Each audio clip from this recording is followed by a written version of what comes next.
My father-in-law left me his house instead of his own son, so my husband tried to forge the will. When Frank died, I expected his son David, my husband of 8 years, to inherit everything. Frank had always been cold to me, barely acknowledging my existence at family dinners. He'd grunt responses to my questions and never once thanked me for the casseroles I brought over. So imagine my shock when the lawyer called on a Tuesday morning while I was folding laundry. Mrs. Morrison, your father-in-law has left you the family estate on Maple Drive, including all contents and financial assets. I dropped the phone. The estate was worth over $2 million, a sprawling Victorian house with 12 rooms, antique furniture, and Frank's classic car collection. David was in the kitchen when I told him, stirring sugar into his coffee like he did every morning for 8 years. His routine was sacred. 2 cups, 3 sugar cubes, never cream. That's impossible, he said, his face going white. The coffee mug slipped from his hands and shattered against the tile floor. Dad would never leave you anything. He barely tolerated you. The reading is tomorrow at 2 p.m., I said, still processing the shock myself. That night, David paced our bedroom like a caged animal. There has to be an explanation. Maybe he was confused from the medications. Maybe someone influenced him. David, your father was sharp until the end. Sharp enough to screw over his only son? The next day, we sat in Mr. Henderson's mahogany-paneled office. David's hands were shaking as the lawyer read the will aloud with deliberate precision. To my daughter-in-law, Sarah Morrison, who showed me more genuine kindness in 8 years than my own son showed in 35. I leave my house at 1247 Maple Drive and all its contents, including my investment portfolio valued at $1.2 million. David shot up from his chair like he'd been electrocuted. This is wrong. My father was sick, confused. Sarah manipulated him during those visits.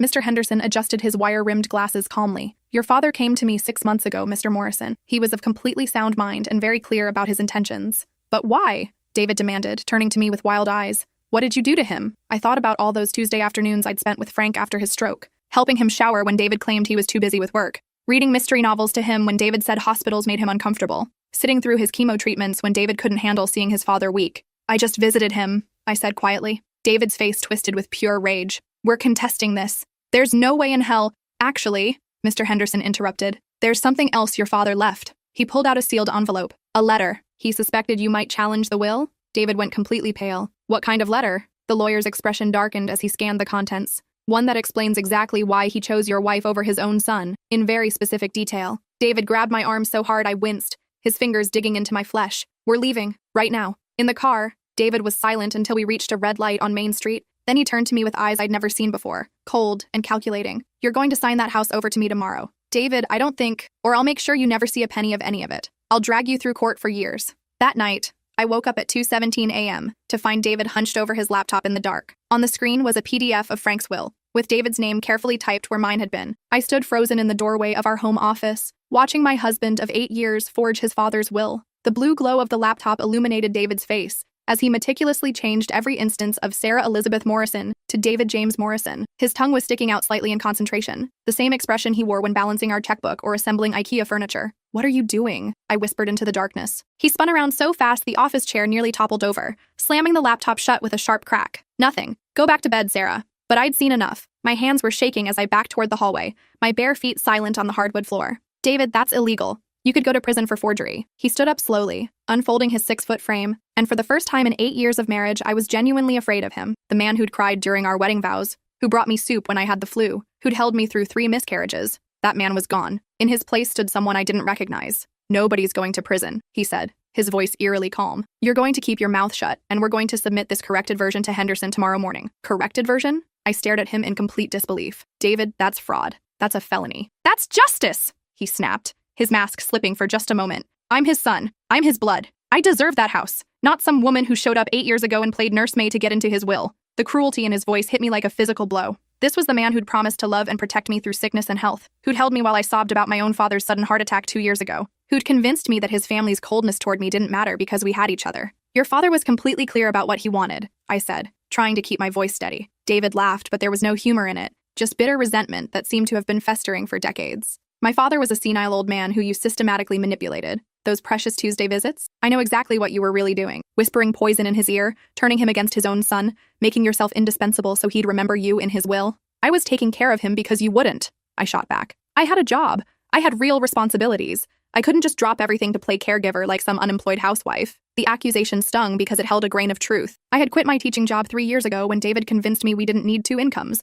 that he wanted to take care of me. Now I realized it had been about control, not love. He was dying, David. He needed his family. David's face twisted with years of suppressed rage. Don't you dare lecture me about family. You have no idea what it was like growing up with that man. The constant criticism, the impossible standards. The way nothing I ever did was good enough. Perfect grades weren't enough. Making varsity wasn't enough. Getting into law school wasn't enough. He always found something wrong, something to nitpick. So you abandoned him when he needed you most? I protected myself from his toxic bullshit. Something you wouldn't understand with your perfect little family where everyone actually loved each other. The irony wasn't lost on me. David had always resented my close relationship with my parents, making snide comments about how some people had it easy. Yet he couldn't understand why his father chose someone who actually showed him kindness. I turned to leave, planning to grab my phone and call Mr. Henderson immediately, but David's hand shot out and grabbed my wrist with bruising force. Where do you think you're going? To call the lawyer and tell him what you're doing. His grip tightened until I gasped in pain, his fingers like a vice around my bones. You're not calling anyone. We're going to fix this together tomorrow. You're going to smile and apologize for the confusion, explain that you were emotional and misunderstood Frank's intentions,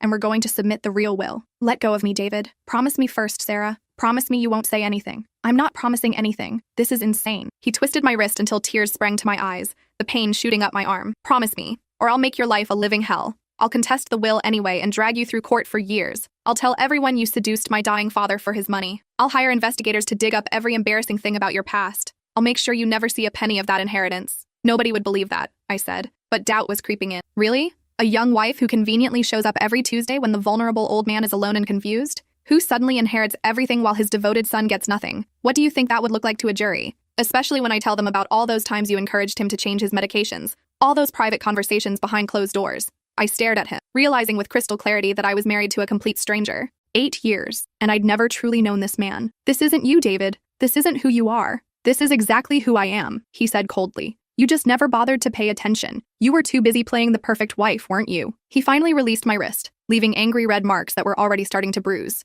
We'll leave for Henderson's office at 1:30 tomorrow. Wear something nice. That blue dress I bought you for your birthday. Look respectable. And Sarah? His smile was ice cold. If you even think about betraying me, remember that I know where you sleep every single night. I stumbled backward, my heart pounding so hard I could hear it in my ears. Are you threatening me? I'm promising you. Cross me on this, and you'll regret it for the rest of your life. I locked myself in our guest bathroom and sat on the edge of the tub, my mind racing in circles. 8 years of marriage, and I'd never seen this side of him. The calculated manipulation, the casual threats, the willingness to use physical force. How had I missed all the signs? But as I replayed our entire relationship with new eyes, the red flags had been there from the beginning. The way he'd gradually isolated me from my college friends, claiming they were jealous of our happiness and didn't really understand our relationship. How he'd convinced me to quit my teaching job, saying he made enough money and wanted to take care of me, but really removing my financial independence. The subtle criticisms disguised as loving concern. The way he'd make me feel guilty for wanting to visit my own parents, claiming I was choosing them over him. I'd mistaken control for protection, possessiveness for love. At 3:17 a.m.,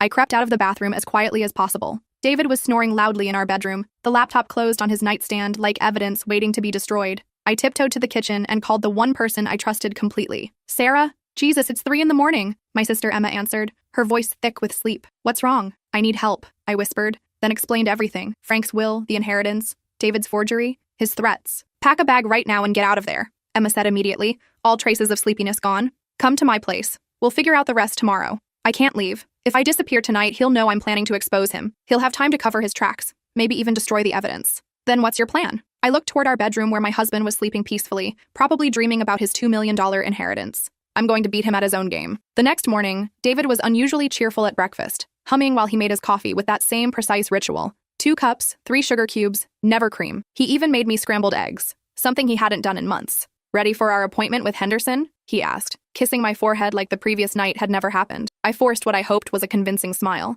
Actually, about that. I've been thinking all night, and I think you're right. Frank was sick those last few months. The medications were affecting his judgment. He didn't really know what he was doing. David's eyes lit up with genuine excitement. Really? You mean that? I don't deserve that house or his money. You're his son, his flesh and blood. It should go to family. I'll tell Mr. Henderson there was a misunderstanding, that I was too emotional to think clearly yesterday. That's my girl, he said, pulling me into a tight hug. I knew you'd see reason once you calmed down. You've always been so logical, so fair. It's one of the things I love most about you. The manipulation was so smooth, so practiced, that I almost believed he meant it. At 1:30 sharp, we walked into Henderson's office together. I was wearing the blue dress David had requested, and he kept his hand possessively on my lower back. Mr. Henderson looked genuinely surprised to see us back so soon. How can I help you folks today? There's been a terrible mistake, I said, letting my voice shake. Not with fear this time, but with anticipation of what was coming. About Frank's will. What kind of mistake, Mrs. Morrison? David leaned forward eagerly, practically bouncing in his chair. My wife thinks she may have misunderstood my father's intentions yesterday. She was emotional, overwhelmed by grief. The house should obviously go to his son, his actual family. Mr. Henderson frowned, his weathered face creasing with confusion. Mrs. Morrison, your father-in-law was extremely specific about his wishes.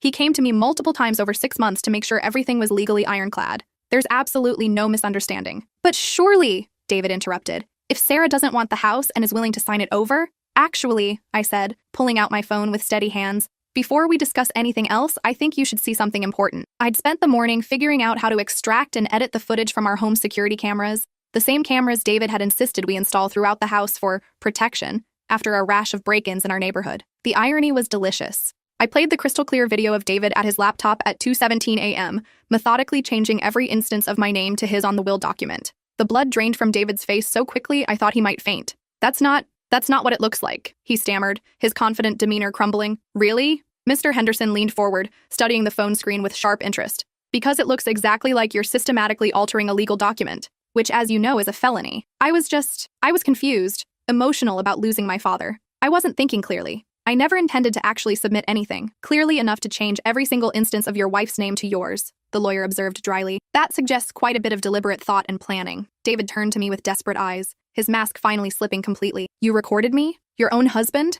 How could you betray me like this? How could I betray you? I stared at him in amazement. You threatened me, physically hurt me, and tried to steal your father's final wishes. My husband wouldn't do any of those things. Sarah, please. I was upset, not thinking straight. I didn't mean any of it. You know I'd never really hurt you. I pulled up my sleeve, showing the dark purple bruises on my wrist from where he'd grabbed me. You already did hurt me, Mr. Henderson was already reaching for his phone. Mr. Morrison, I hope you understand that forging a will is a serious felony. I'm legally required to report this to the authorities. Wait, David's voice cracked with panic. You can't do this. Sarah, tell him it was just a misunderstanding. Tell him I was grieving and made a stupid mistake. Like your father's will was a stupid mistake? I asked calmly. Please, David begged, actually getting on his knees beside my chair. I'll do anything. I'll go to counseling, anger management, whatever you want. I'll never touch you again. Just don't let them arrest me. You should have thought about that before you decided to commit fraud. Where am I supposed to go? How am I supposed to live? You're taking everything from me. I'm not taking anything. Your father gave me what he wanted me to have. You're the one who tried to steal it. As the police arrived to take David's statement and collect the evidence,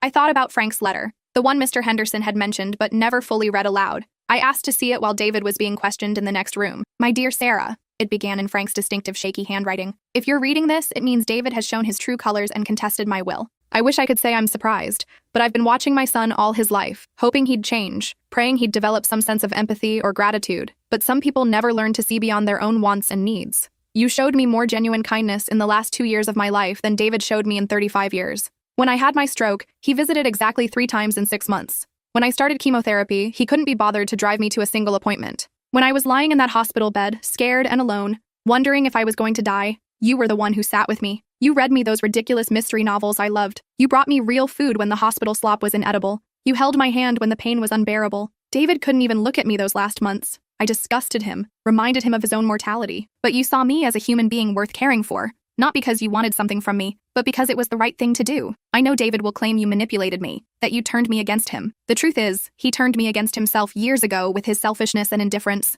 You are the daughter I never had, and I trust you to use my home to build the family you deserve, whether that's with David if he can change, or with someone who truly appreciates your worth. Don't let my son's bitterness poison the gift I'm giving you. You've earned every penny through your kindness and compassion. Be happy, Sarah, and know that someone finally sees your true value. With love and gratitude, Frank Morrison. P.S. If David is reading this over your shoulder, know that I'm not senile, I'm not confused, and I'm not being manipulated. I'm finally doing what I should have done years ago, rewarding genuine love over biological obligation. Tears blurred my vision as I read it twice, then carefully folded the letter and put it in my purse. But that wasn't the end of Frank's surprises. 2 days later, Mr. Henderson called me back to his office. There's one more thing your father-in-law left you, he said, pulling out a small wooden box. He insisted I wait until after any complications were resolved. Inside the box was a key and another letter. Sarah, this key opens a safety deposit box at First National Bank. Inside, you'll find some additional items I wanted you to have. My mother's jewelry, some old photographs, and one more surprise. The bank manager, Mrs. Chen, is expecting you. Also, I've arranged for the property taxes on the house to be paid from a separate account for the next 10 years. I know David might try to make things financially difficult for you, so I wanted to ensure you could keep the house regardless of what happens. You'll never have to worry about losing your home. Frank. At the bank, Mrs. Chen led me to the safety deposit box with solemn ceremony. Inside, along with beautiful vintage jewelry and family photos dating back to the 1940s, was a deed to a small cabin in the mountains, Frank's secret retreat that even David didn't know about. Mr. Morrison purchased this property 15 years ago, Mrs. Chen explained. He used to go there to fish and think. He said it was the only place he ever felt truly peaceful. There was also a bank statement showing an account with $200,000. Money Frank had been quietly saving from his pension and Social Security for years. For emergencies, his note read. Or for whatever makes you happy. You've given me more happiness in 2 years than I had in the previous 30. Use this to live the life you deserve. I drove up to the cabin that weekend. It was a small, rustic place with a stone fireplace and windows overlooking a pristine lake. Frank had left it fully furnished, with bookshelves full of mystery novels and a tackle box ready for fishing. On the kitchen table was one final note. Welcome to your sanctuary. I hope you find as much peace here as I did. The neighbors, Bill and Margaret Thompson, have been keeping an eye on the place. They're good people who knew about my gift to you and are excited to meet you. There's a garden plot out back where Margaret says the tomatoes grow especially well. I think you'll like it here. Love, Frank. 3 weeks later, I served David with divorce papers. He'd been staying at his cousin's cramped apartment across town, calling me 15 times a day with increasingly desperate apologies and promises to change. But I'd finally learned the difference between manipulation and genuine remorse. The divorce was surprisingly straightforward. Since Frank's inheritance was clearly intended for me alone, and we'd kept separate bank accounts, David couldn't claim much beyond his personal belongings and half the value of our modest house, which we'd have to sell anyway since I couldn't afford the mortgage on my own. David's lawyer tried to argue that Frank's gifts were marital property, but Mr. Henderson had anticipated this too. Every document explicitly stated that the inheritance was for Sarah Morrison individually, not as part of any marital estate. During the proceedings, I learned more about David's relationship with his father. Frank had tried repeatedly over the years to bridge the gap between them. He'd offered to pay for family therapy, invited David on fishing trips, even offered to help start David's own law practice. David had rejected every overture, claiming his father was trying to control him. The truth is, David's own cousin testified, David was always jealous of anyone who got Frank's attention. Even as kids, if Frank praised another family member or spent time with someone else, David would sulk for days. The final blow came when David's therapist, the one he'd been court-ordered to see, submitted a report stating that David had significant narcissistic tendencies and difficulty accepting responsibility for his actions. The therapist recommended continued counseling and anger management classes. 6 months later, as I sat in Frank's beautiful garden, my garden now, I felt something I hadn't experienced in years: genuine peace. I'd planted the vegetable garden Frank had always wanted, but never had the strength to maintain. Tomatoes, cucumbers, peppers, herbs. The whole backyard smelled like fresh earth and growing things. Emma visited every weekend, bringing her 2 kids to play in the spacious yard. Frank would have loved seeing this, she said one Saturday, watching her 5-year-old chase butterflies among the flower beds. He did love it, I replied. Deadheading roses. That's exactly why he made sure it would continue to be cared for. I'd also started volunteering at the local hospice, reading to patients and helping families navigate the difficult final months. Frank's letter had given me a new perspective on what really mattered. Not money or inheritance, but the simple act of showing up for people when they need it most. The work was emotionally demanding, but deeply rewarding. I met families going through the same struggles I'd witnessed with Frank, and I could offer them practical advice as well as emotional support. How to talk to doctors, how to make difficult decisions, how to find moments of joy even in the darkest times. One patient, an elderly woman named Dorothy, reminded me so much of Frank that I started bringing her the same mystery novels I'd read to him. Her grandson, Marcus, was going through a bitter divorce and barely visited. Dorothy would light up when I arrived each Tuesday, the same day I'd visited Frank. "You remind me of my daughter," she told me one afternoon. "She died 10 years ago. Cancer. She would have loved you." When Dorothy passed 6 months later, she left me a small inheritance, her collection of first edition mystery novels, and a letter thanking me for making her final months bearable when her own family couldn't be bothered. Marcus contested her will, claiming I'd manipulated his grandmother just like David had accused me of manipulating Frank. But the hospice staff testified about my regular visits and genuine care for Dorothy. The judge ruled in my favor, noting that kindness is not manipulation, and those who confuse the two often reveal more about themselves than the person they're accusing. A year after Frank's death, I received a letter forwarded through my lawyer. David had been sentenced to 200 hours of community service and 2 years of probation for the will forgery, but avoided jail time due to his previously clean record and what the judge called genuine remorse. He'd moved to Denver and started working for a nonprofit law clinic helping low-income families navigate legal issues. "Sarah," the letter began in David's familiar handwriting, "I know I don't deserve forgiveness, and I'm not asking for it. I just want you to know that therapy has helped me understand what both you and my father saw that I was blind to for so long. I spent my whole life feeling entitled to things I never earned. Love, respect, inheritance, while you earned all of those things through simple human decency and consistent kindness. I was so focused on what I thought I deserved that I never saw what I was actually receiving. Working with families here who have so little but give so much to each other has been humbling. I met a woman last week who reminded me of you. She's caring for her husband who has Alzheimer's, working 2 jobs and raising their grandchildren, but she still volunteers to read to kids at the library every Saturday. When I asked why she does so much for others when her own life is so difficult, she said, "Because kindness doesn't cost anything, but it's worth everything." That's when I finally understood what my father meant when he called you the daughter he never had. You have something I never learned but am trying to develop, the ability to love people without expecting anything in return. You cared for him because he needed caring for, not because you wanted something from him. I hope someday I can become the person you thought you married, even if it's too late for us. You deserved so much better than the man I was, and I'm trying to become someone who could be worthy of the love you showed my father. I hope you're happy in the house. Dad would be proud of what you're doing with it. I drive by sometimes when I'm in town visiting my cousin, and seeing the garden in bloom and the lights on in the evening makes me smile. It looks like a home should look, warm and alive and loved. With sincere regret and hope for your happiness, David. P.S. I'm in therapy twice a week now and working with a sponsor through a program for people with control issues. I'm learning to take responsibility for my actions instead of blaming others for my problems. It's hard work, but necessary work. I read the letter twice, then filed it away without responding. Some bridges once burned don't need rebuilding. But I was glad to know David was getting help and trying to change, even if it was too late for our marriage. Instead of dwelling on the past, I spent that afternoon planting a memorial rose bush in Frank's honor, next to the wooden bench where we used to sit together during those Tuesday visits. The roses were the old-fashioned kind that smell like heaven, Frank's favorite variety that his mother had grown in this same garden decades earlier. Sometimes I still sit on that bench in the evenings watching the sunset and telling Frank about the renovations I'm planning, or the book I'm reading, or the new patients I'm meeting at the hospice.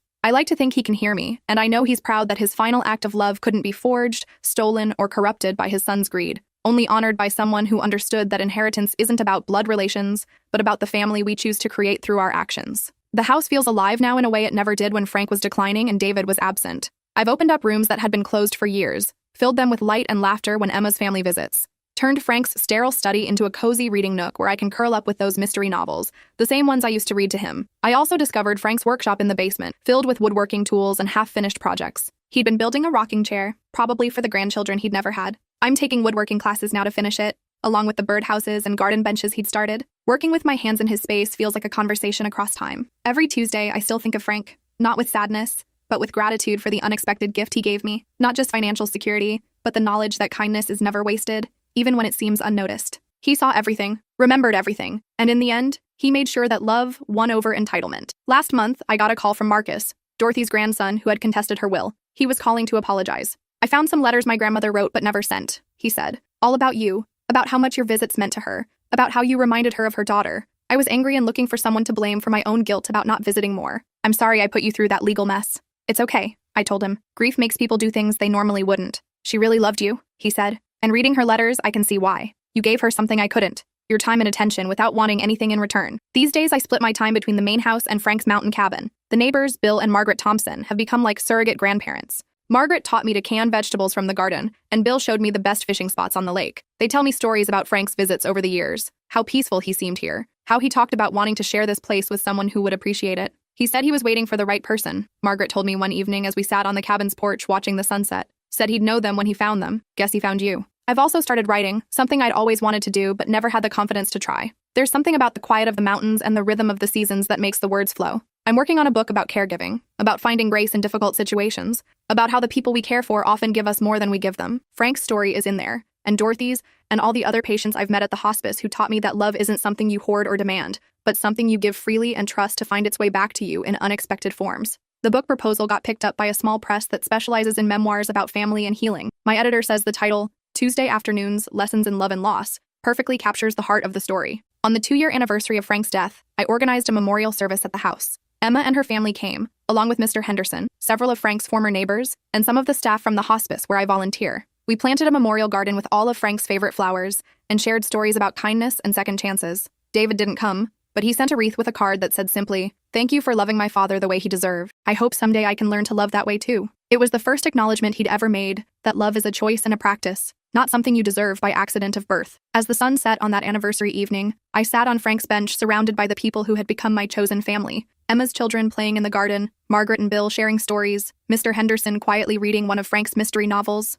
This is what Frank had envisioned when he left me his home. Not just a building, but a gathering place for love and laughter, and the kind of ordinary moments that make life extraordinary. The house is mine now, legally and completely, but more importantly, it's become what Frank always hoped it could be, a place where kindness lives and grows, where people are valued for who they are rather than what they can provide, where every Tuesday afternoon is a reminder that love freely given always finds its way home. That's a legacy worth inheriting, worth protecting, and worth passing on to the next generation, who will understand that the most valuable things in life can't be forged, stolen, or demanded, only earned through the simple, revolutionary act of showing up for each other when it matters most.